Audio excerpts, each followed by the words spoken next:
હું રાકેશ કુમાર બબ્બાઈ પટેલ। આજે જે તમે ધરણા પર બેઠા વિરોધ કરવા માટે કંપનીના બેઠા છો, શા માટે બેઠા છો અને શું સમસ્યા? અમારા કંપનીના જે અમે ધરણા પર બેઠા છે આજથી, એ ધરણા એટલા માટે છે કે મારા કામદારો છેલ્લા 4 થી 5 વર્ષથી પગાર વધારો થઈ રહેલો નથી। ગમે તેવા અત્યાચારો કરવામાં આવે છે અને આજે કંપનીને વારંવાર અમે નોટિસ આપવા છતાં, કંપનીને 4 વર્ષ આપવા છતાં આ મોંઘવારીને ધ્યાનમાં લઈને અમારા કામદારોનું જે ભવિષ્ય અંકરમય બની ગયું છે એને લઈને આજે અમને જ્યાં સુધી કંપની ન્યાય નહીં આપે ત્યાં સુધી અમે અમારા ધરણા પરથી અમે ઉઠવાના નથી।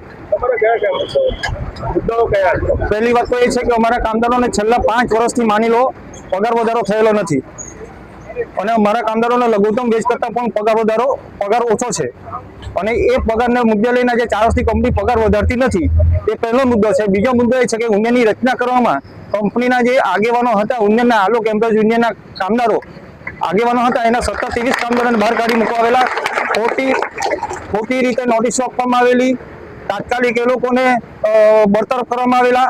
એને ધ્યાનમાં લઈને અને ત્રીજી માંગણી એ છે કે મારા કામદારોને જ્યારે યુનિયનની રચના કરવામાં આવેલી ત્યારે 1500 રૂપિયાનો કંઈ પગાર વધારો કરવામાં આવેલો અને તે ગાળામાં 322 જેટલા કામદારોને એરિયસ 7 મહિનાનું મળેલ નથી।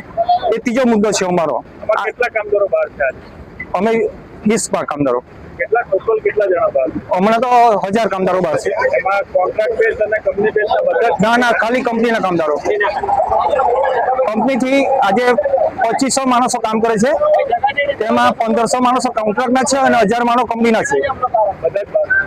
ના, 1500 માણસો કોન્ટ્રાક્ટના નથી। અમે ખાલી કંપનીના એમ્પ્લોયઝ અહીં ધરણા પર ઉતારવાના છે। વલસાડ જિલ્લાના વાપી ઇન્ડસ્ટ્રીઝ એરિયામાં આલોક કંપની અને કઈ જુદી જુદી કંપનીઓ આવેલી છે, જેમાં વર્કરોનું ખૂબ શોષણ થાય છે। કામના બદલામાં જે વળતર મળવું જોઈએ વળતર મળતું નથી। એના અનુસંધાનમાં અમે લેબર ઓફિસરને અઠવાડિયા પહેલા એક આવેદનપત્ર આપ્યું હતું, પરંતુ અમને કોઈ પણ જાતનો જોબ ન મળવાને કારણે અમે આલોક કંપનીની બહાર જુદી જુદી કંપનીના વર્કરોની સાથે આલોક કંપનીના વર્કરો સાથે આજે બેઠા છે।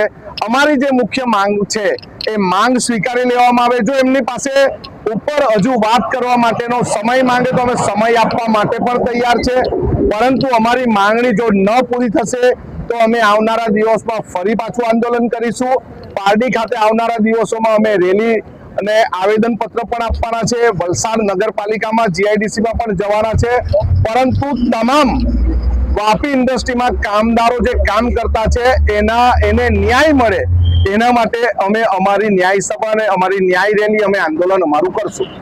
સર, અહીંયા જે આલોક કંપનીમાં જે વર્કરોને બહાર કાઢ્યા છે એમને ન્યાય લેશે ત્યાં સુધી આંદોલન ચાલુ રહેશે? અમારા વર્કરોને લેવા માટેનો અગર સમય માંગશે, એમાં લેબર ઓફિસર, મામલતદાર અને માલિકોએ, એચઆરઓ, મેનેજમેન્ટ જો અમને સધિયારો આપશે તો અમે રાહ જોવા માટે પણ તૈયાર છે, પરંતુ અમારી મુખ્ય 3 માંગ છે એમાં અમારી માંગણી પૂરી થવી જોઈએ। સર, મારું નામ દીક્ષિત કુમાર નાનુભાઈ। મેં કંપની તરફથી આપણને કયા મુદ્દાઓ છે અને કઈ સમસ્યાઓ છે? પહેલી સમસ્યા તો એ કે મેં 13 વર્ષથી કામ કરું છું આલોક ઇન્ડસ્ટ્રીમાં અને મને 2022માં મારો હાર્ટ મશીનમાં આવી ગયેલો। મેં બી એમ્પ્લોય છું।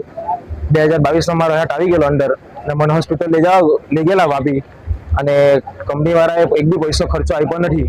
મારા ઘરના ખર્ચે તે કરીને મને સુરત હોસ્પિટલમાં દાખલ કરાવેલો અને મારા હમણાં 17 લાખ રૂપિયા હાથમાં મારા ગયા છે અને એક બી પૈસો કંપનીએ આપ્યો નથી। ને કંપનીના વર્કર મારા ફ્રેન્ડ લોકો એવોને કહેવા ગયા તો એવોને ચાર્જશીટ કરીને બહાર કાઢવાની ધમકી આપીને એવી રીતના એવોને ધમકી આપીને બહાર મોકલાવી દીધા છે એવોને। એટલે 2022માં લાગેલું મને।